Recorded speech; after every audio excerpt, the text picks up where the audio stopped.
trưởng thành, trưởng thành,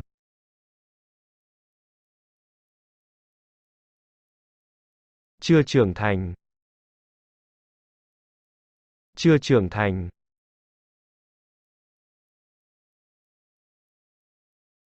tối đa, tối đa,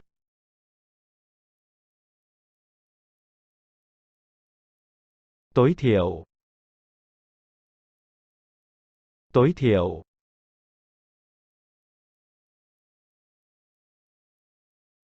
hơn,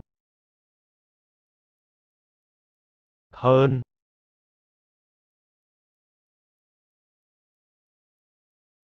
kém,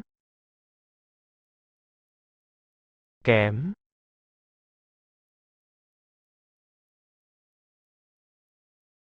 gần, gần,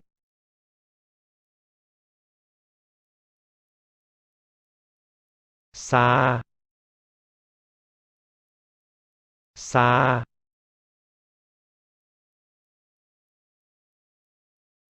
không bao giờ, không bao giờ,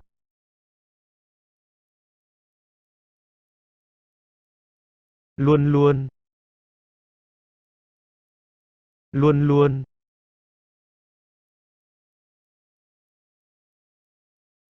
mới, mới,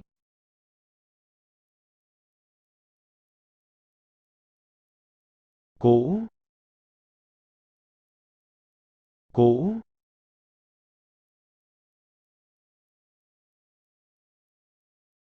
bật,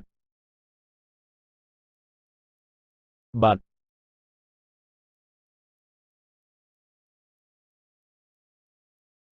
tắt, tắt,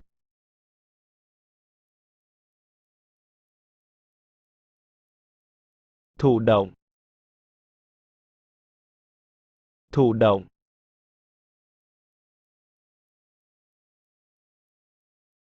chủ động, chủ động,